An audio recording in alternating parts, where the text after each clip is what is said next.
I will give you 12 different types of practices and ways to practice photography without even making a single image. Hi, it's Peter here, and let's get right into the business. The first one is study composition techniques. Learn about different types of compositions. There is a way to practice the composition on the go. Having your fingers like this, you can kind of crop the scene that you see in front of you, and that helps a lot making the composition. And you can practice this whenever you're walking without a camera. This technique will help you to find good compositions. Observe and analyze light. While you're walking, constantly look around and see how the light hits the different places of the city or the area where you're walking, commuting to work. Look around and see how the light shapes things, and memorize those things and learn when you look at the light and see how everything looks in a different time of day. How does the scene look when you come back from work compared to when you were going to work?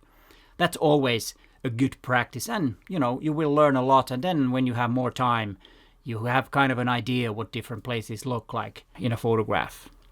Learn to visualize and pre-visualize your images. I'm not going to go into deep that because I do have a whole video about pre-visualizing the images. And both of these first two that I already mentioned are part of that, because when you're looking at a scene, you can always start thinking, and it's all about your imagination, what you see in the scenery.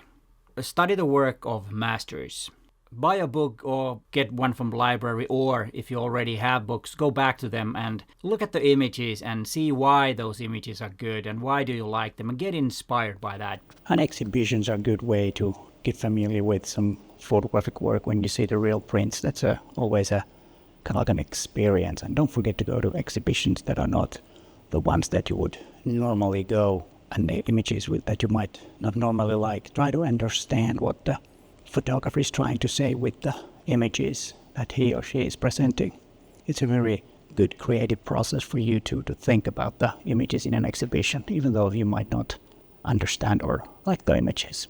It's not about that you are copying someone if you kind of like take inspiration. Of course, you don't want to make exact the same image, even though that can be a good practice. Try to replicate an image that is world famous, for example, or an image that you like, because everything that we do is based on those things that we have learned in the past. So keep on doing that. Once we stop learning that, we're doomed, because learning new things will keep your brain health and will keep you healthy too, because I think the most exciting thing in the world is learning new things. And then it's not only about looking at images in books. Read the life stories of different photographers. That's also something, because then you can learn where they kind of build it up, their images. And that's one important thing, because we all represent ourselves or our past when we make photographs. We kind of we put everything that we learn about life into our photographs, especially in documentary and street photographs, but also in other genres, but especially in those two. It's a really important thing to read a lot, and of course read fiction too. Yeah, that can also boost up your creativity. So reading books is always good. It doesn't have to be about photography.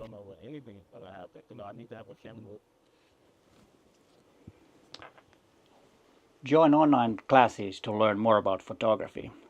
At the moment, I'm watching street documentary photography, The Ongoing Moment by Andrew D. Wagner, and this is on Skillshare, the sponsor of this video.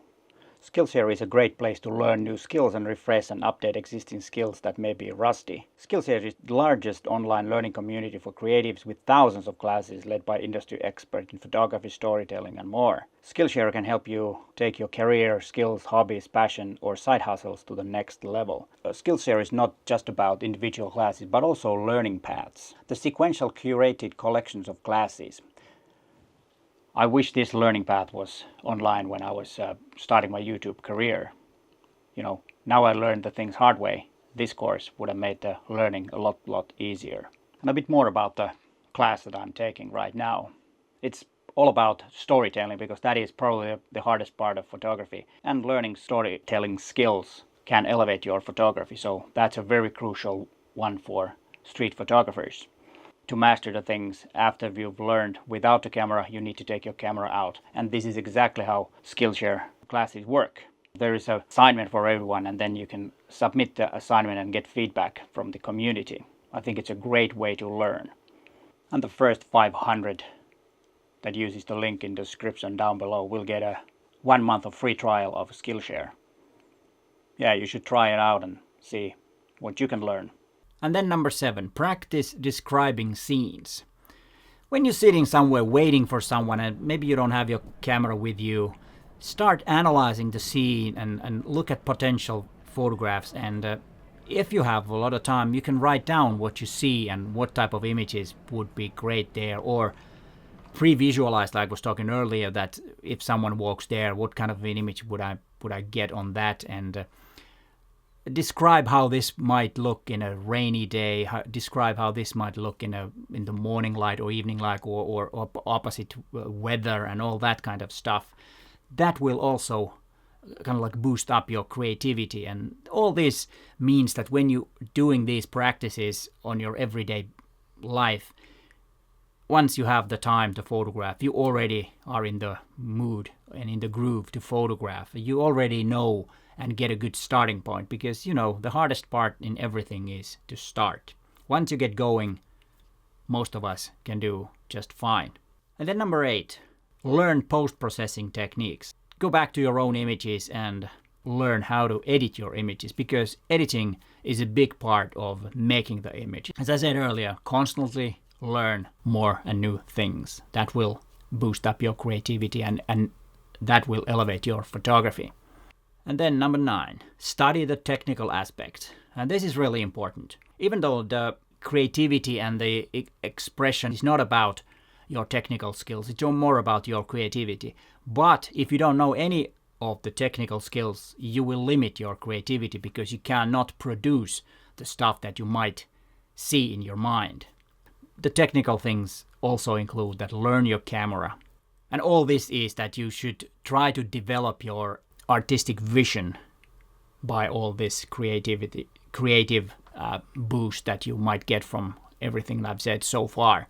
You see something interesting, and then you start thinking that how could I make this look so that everybody knows that it's photographed by me. Okay, I know it's a bit stretch to do and might not work every time, but that's some kind of an idea that you might do. Is it the colors, or is it the composition, or is it the something in the front, which is kind of like a close-up, and then something in the back, or what is it? Is it the subject, or whatever it is?